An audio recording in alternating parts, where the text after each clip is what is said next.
నమస్కారం SN news కి స్వాగతం. ఈనాటి వార్తా విశేషాలు. సర్పంచ్ ఎన్నికలు అయిపోయినాయి. ఖర్చులు తలుచుకొని తలలు పట్టుకుంటున్నారు సర్పంచులు. కానీ ఓ సర్పంచ్ మాత్రం సంచలన నిర్ణయమే తీసుకున్నాడు. ఖమ్మం జిల్లా తిరుమలాయపాలెం మండలం గోల్ తండ గ్రామ సర్పంచ్ బానోతు సుజాత అనిల్ సంచలన నిర్ణయం తీసుకున్నారు. గ్రామంలోని అభయాంజనేయ స్వామి దేవాలయం నిర్వహణ విషయంలో అర్చకుడికి జీవనోపాధి కోసం తన గౌరవ వేతనం 5,000 రూపాయలు అర్చకుడికి ఇస్తానని ప్రకటించాడు. నా పదవీ కాలం ఉన్నంత వరకు 5 సంవత్సరాలు కూడా దేవాలయంలో పూజా కార్యక్రమాలు జరగాలని కోరుకున్నారు. తానేమీ ఆస్తిపరుడు కాదు, సాధారణ జీవితం గడిపే వ్యక్తి అయినా తాను నమ్మిన ఆంజనేయ స్వామి కోసం ఇలా ప్రకటించడం సంచలనంగా మారింది. స్వతంత్ర అభ్యర్థిగా విజయం సాధించాను అంటే నేను నమ్ముకున్న నా ఆంజనేయ స్వామి రక్ష నాకుంది అని, స్వామి సేవ కోసం ఇటువంటి నిర్ణయం తీసుకున్నానని దంపతులు ప్రకటించారు. నూతనంగా మేము గ్రామ సర్పంచ్గా ఎన్నికైనందుకు ప్రజల ఆశిస్తూ ఆంజనేయ స్వామి అభయాంజనేయ స్వామి ఆశిస్తులతో మమ్మల్ని ఆస్వాదించి గెలిపించారు ప్రజలు. స్వామి, ఈరోజు మన దేవాలయంలో నేను మాకు వచ్చే 5,000 రూపాయలు జీతానికి ప్రతి నెల లేట్ అయినా సరే ప్రతి నెల నేను అయ్యగారికి ఇచ్చే బాధ్యత ఈ 5 సంవత్సరాలు బాధ్యతగా నేను తీసుకుంటున్నాను. ఆ దేవుడు పూజ ప్రతి మంగళవారము పూజ జరగాలని కోరుకుంటున్నాము. ప్రతి విషయంలో కూడా ప్రజలకు దేవుని సహకారం ఉండాలి. వాళ్ళు చేసే పనులు, వాళ్ళ ఇంట్లో అభివృద్ధి, వాళ్ళ ఎదుగుదల, అందరి ఇంటి సుఖంగా ఉండాలని, దాంట్లో మేము కూడా ఉండాలని కోరుచున్నాము. నిన్న 22వ తారీఖు ప్రమాణ స్వీకారం జరగటం జరిగింది. తర్వాత పార్టీకి అతీతంగా పార్టీలు ఎలక్షన్ అయిపోయింది, పార్టీలు పక్కన పెట్టి గ్రామ అభివృద్ధి కోసం ప్రతి ఒక్కరు కూడా సహకరించాలి. ఈ 5 సంవత్సరాలు మన ఊరు అభివృద్ధిని తోడ్పాటు చేసి గుడి కార్యక్రమాన్ని కూడా మంచి అభివృద్ధి కార్యక్రమం నడిపించాలని ప్రజలందరి సమక్షంలో ప్రజలందరూ సాక్షిగా చెప్తున్నాను. సత్తుపల్లికి ఎమ్మెల్యే ఎవరో తెలియని పరిస్థితి అంట. స్థానిక పంచాయతీ ఎన్నికలు హోరాహోరీగా జరిగాయి. అధికార పార్టీ వారు పోలీసు యంత్రాంగాన్ని ఉపయోగించి ఒత్తిళ్లు తీసుకుని వచ్చారని మాజీ ఎమ్మెల్యే సండ్ర వెంకట వీరయ్య అన్నారు. 85 స్థానాలలో పోటీ చేసి 40కి పైగా స్థానాలు గెలుపొందామని, వాటిలో పలు మేజర్ గ్రామ పంచాయతీలు ఉన్నాయంటూ బీఆర్ఎస్ పార్టీ కార్యకర్తలను పోలీసు స్టేషన్ కి పిలిపిస్తూ సీసీ ఫుటేజ్ కాంగ్రెస్ పార్టీ శ్రేణులు పరిశీలిస్తున్నారని, ఏకపక్షంగా పోలీసులు వ్యవహరించవద్దని అన్నారు. ఈ సందర్భంగా ఎమ్మెల్యే నాయకుల తీరుపై ఆయన ఆగ్రహం వ్యక్తం చేశారు. సాక్షాత్తు మన నియోజకవర్గానికి మరి ఎమ్మెల్యే ఎవరో తెలవని పరిస్థితిలో ఎమ్మెల్యే గాని ఒక వ్యక్తి రథం ఎక్కి మరి స్థానిక సంస్థల ఎన్నికల్ని ఇది వేరే వైపు మళ్ళీ విధంగా అసెంబ్లీ ఎన్నికలను కూడా తలపించే విధంగా ప్రచార పర్వాన్ని కొనసాగించి అనేక రకాల ప్రయత్నాలు చేసినా ఇది తట్టుకోలేక ఓరవలేక మతి భ్రమించి ఓట్లేసి గెలిపించిన ప్రజలను అపహాస్యం చేసే విధంగా ఏదో అనైతిక డబ్బుతో మేము గెలుపొందామని చెప్పి ఓటేసి గెలిపించిన ప్రజల్ని అవమానపరిచే విధంగా ఈరోజు మాట్లాడుతున్నారు. పరుగుతున్న ఈ ఎన్నికల్లో మరి మీరు గ్రామాల్లో నిజాయితీగా గెలిపోయినారా? మీ గుండె మీద చేసుకుని చెప్పండి. మీరు ఏమీ చేయకుండా ఎన్నికలలో మీరేదో పెద్ద సత్యారిచంద్రునికి వారసులు లెక్క మాట్లాడుతున్నారు. మేము గెలిపోయితేనేమో ఏదో ఒక రకమైన డబ్బు అంటున్నారు. ఎవరి దగ్గర అక్రమ డబ్బు తీసుకోవాల్సిన కర్మ కానీ, అక్రమార్కం ప్రోత్సహించాల్సిన అగత్యం కానీ, అట్లాంటి శక్తులను కానీ మా జీవితంలో ఎప్పుడు ప్రోత్సహించలే చేస్తున్నారు. నేను అడుగుతున్నా, ఈ నియోజకవర్గంలో ఇసుక మాఫియాని ఎవరు ప్రోత్సహిస్తున్నారు? సాక్షాత్తు నీ అనుంగ శిష్యుడు ట్రాక్టర్లు కొని ఆంధ్ర నుంచి ఇసుక తీసుకొస్తుంటే పోలీసులు నిమ్మకు నీరెత్తినట్టుగా వ్యవహరిస్తున్నారు. ఇసుక మాఫియాని నువ్వు ప్రోత్సహించట్లేదా? ఆ డబ్బు నీ దగ్గర లేదా? గ్రీన్ ఫీల్డ్ కాంట్రాక్టులు బెదిరించి ఆ డబ్బు నీ దగ్గర నువ్వు తీసుకోలేదా? మట్టి మాఫియాని ప్రోత్సహించలేదా? సాక్షాత్తు నీ టౌన్ పార్టీ అధ్యక్షుడి కొడుకే గంజాయి కేసులు హైదరాబాద్ దొరికింది. కానీ ఏనాడు కూడా మేము అట్లాంటి చిన్న విషయాలను, చిల్లర విషయాల్ని పత్రికా సమావేశంలో చెప్పలే.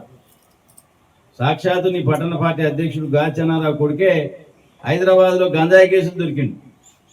సత్తుపల్లిలో కొంతమంది అమాయకులు గంజాయి కేసులు దొరికితే వాళ్ళ దగ్గర డబ్బులు వసూలు చేసి మీరు లాలూసు చేస్తే అది పోలీసు యంత్రాంగానికి మీకు మా జాగ్రత్త వచ్చి స్థానిక అప్పుడున్న సీఐని బదిలీ చేసిన విషయం వాస్తవం కాదని చెప్పి నేను అడుగుతున్నా.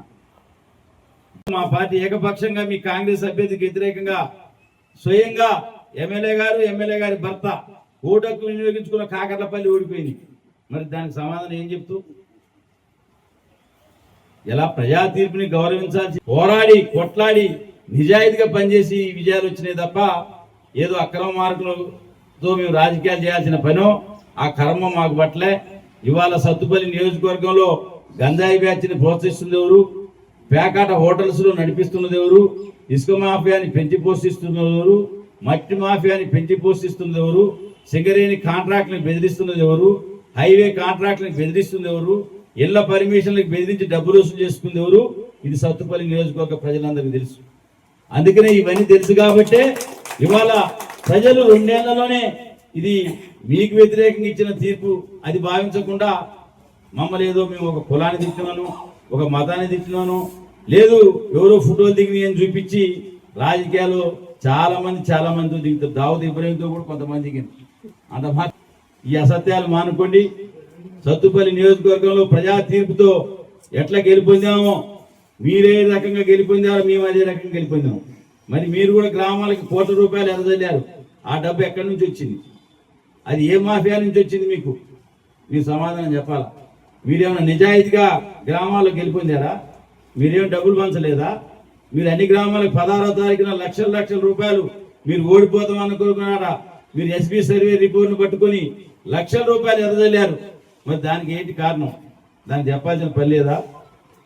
మీరు ఎంత నీచులంటే తుఫాను బాధితుల సహాయార్థం వసూలు చేసిన బియ్యాన్ని డబ్బుల్ని కేంద్ర ప్రభుత్వ వైఖరిని నిరసిస్తూ జాతీయ గ్రామీణ ఉపాధి హామీ పథకం కొనసాగింపు కోరుతూ కొత్తగూడెం బస్టాండ్ సెంటర్లో వామపక్ష పార్టీలు ధర్నా నిర్వహించి నిరసన చేపట్టారు. పార్లమెంట్లో కొత్త బిల్లును రద్దు చేసి పాత పద్ధతి కొనసాగించాలని నినాదాలు చేశారు. ఈ సందర్భంగా వామపక్ష పార్టీల నాయకులు మాట్లాడారు. నాటి కాంగ్రెస్ ప్రభుత్వం గ్రామీణ ప్రాంతాల్లో పేదలకు ఉపాధి కల్పించే ఉద్దేశంతో ప్రారంభించిన మహాత్మా గాంధీ గ్రామీణ ఉపాధి హామీ పథకానికి నేటి బీజేపీ ప్రభుత్వం తూట్లు పొడుస్తుండటం అన్యాయమని అన్నారు. కొత్త బిల్లును రద్దు చేసి పాత పద్ధతిలో గ్రామీణ ఉపాధి హామీ పథకం కొనసాగించాలని డిమాండ్ చేశారు. లేని పక్షంలో వామపక్షాల ఆధ్వర్యంలో ఉద్యమం ఉధృతం చేస్తామని హెచ్చరించారు. కార్యక్రమంలో సిపిఐ, సిపిఎం, సిపిఐ ఎంఎల్ నేతలు పాల్గొన్నారు.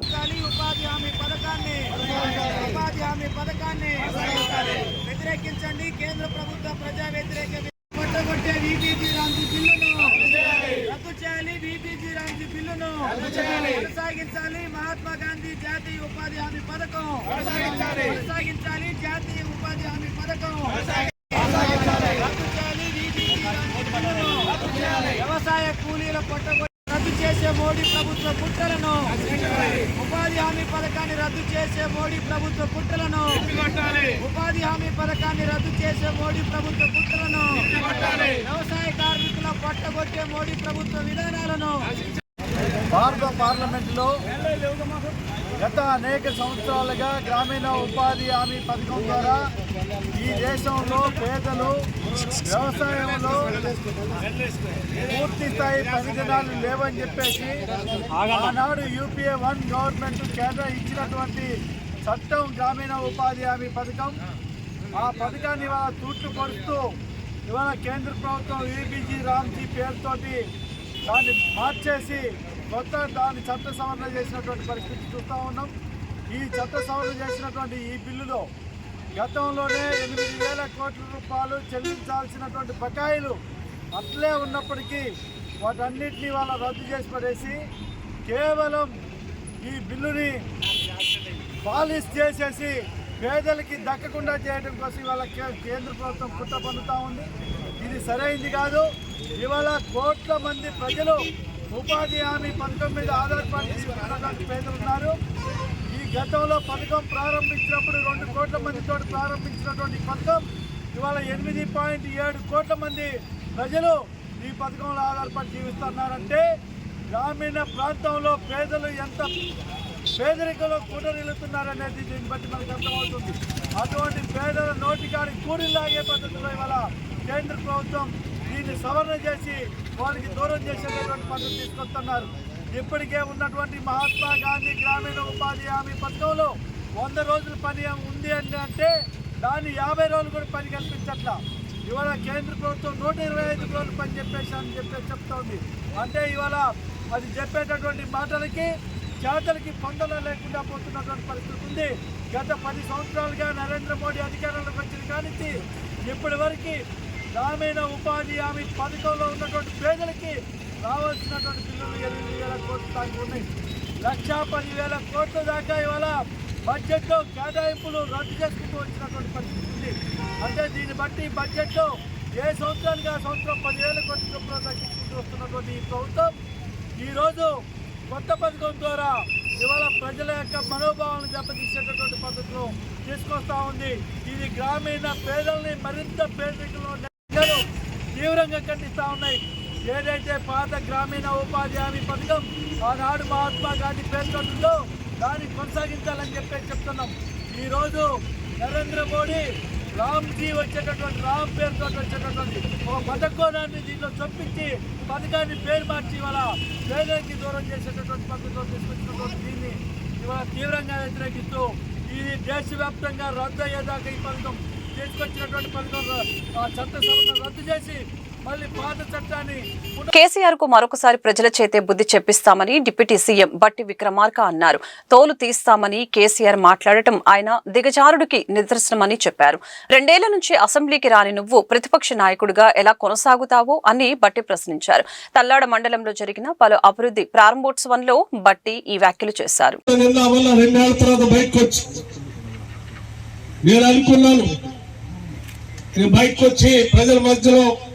నేను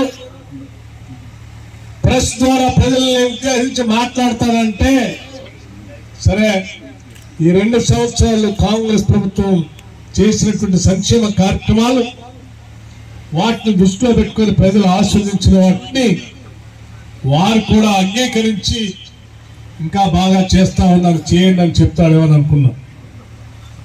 బయటకు వచ్చి వచ్చారు, బయటికి తోలు తీయటమే పని అనుకున్నాడు.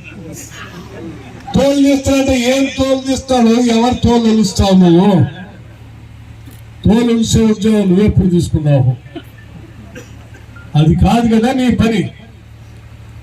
రాష్ట్రంలో ప్రతిపక్ష నాయకుడిగా శాసనసభలో ప్రజాస్వామ్య వ్యవస్థలో ప్రభుత్వంతో పాటు ప్రతిపక్ష నాయకుడు కూడా సభలో పాల్గొని ప్రజల సమస్యల పైన నిలబడి గళమెత్తి మాట్లాడాలి. మీ అందరికీ తెలిసిందే, 10 సంవత్సరాలు ఈ రాష్ట్రంలో కాంగ్రెస్ పార్టీ అధికారంలో లేకపోయినా కాంగ్రెస్ శాసనసభ పక్ష నాయకుడిగా, ప్రధాన ప్రతిపక్ష నాయకుడిగా ఏ ఒక్క రోజు కూడా అసెంబ్లీకి అటెండ్ కాకుండా నేను బయట లేదు. ప్రతి అసెంబ్లీ సమావేశంలో పాల్గొని ప్రజల పక్షాన, ప్రజల అవసరం కోసం శాసనసభలో గళమెత్తి ప్రభుత్వాన్ని నిలదీశాడు, ప్రజల అవసరాల గురించి మాట్లాడాడు. మరి నువ్వు 10 సంవత్సరాలు ముఖ్యమంత్రి చేసి నీ ప్రభుత్వాన్ని, నువ్వు చేసిన అగాత్యాలని గుర్తించి రాష్ట్ర ప్రజలు నువ్వు పనికిరావు పాలనకని ఇంట్లో కూర్చోబెడితే కనీసం ప్రధాన ప్రతిపక్ష నాయకుడిగానైనా నువ్వు ఆ పార్టీ శాసనసభ నాయకుడిగా బాధ్యతలు తీసుకున్నావు. తీసుకునే 2 సంవత్సరాల్లో ఏ ఒక్క రోజైనా శాసనసభకు వచ్చి ప్రజల పక్షాన నిలబడి మాట్లాడావా అంటే ఒక్కరోజు కూడా మాట్లాడు. ఎందుకంత భయం నీకు? శాసనసభ రావటానికే భయపడేటువంటి నీకు అసలు ప్రధాన ప్రతిపక్ష నాయకుడు హోదా అవసరమా అని కూడా నేను అడగదలుచుకున్నాను. నువ్వు సభకొచ్చి మాట్లాడలేవు, కానీ బయట మాత్రం నీకు కావాల్సిన కార్యాలయాలు 10 మంది మనుషులు కూర్చోబెట్టుకొని ప్రజల కోసం పనిచేస్తున్న కాంగ్రెస్ ప్రభుత్వానికి ఆ ప్రభుత్వం తోలు ఒలుస్తానని గెలిచానంటే, నువ్వు తోలు ఒలుస్తా అంటే చూడటానికి ఇక్కడ ఎవరు ఖాళీగా లేరు. అంత చేతగాని పరిస్థితుల్లో కాంగ్రెస్ ప్రభుత్వం కానీ నాయకత్వం కానీ లేదని నేను చాలా స్పష్టంగా చెప్పదలుచుకున్నాను. భాషనే దిగజారిపోయి నేను మాట్లాడదలుచుకోలేదు నీలా, కానీ ఒక మాట మాత్రం చాలా స్పష్టంగా చెప్పదలుచుకున్నాను.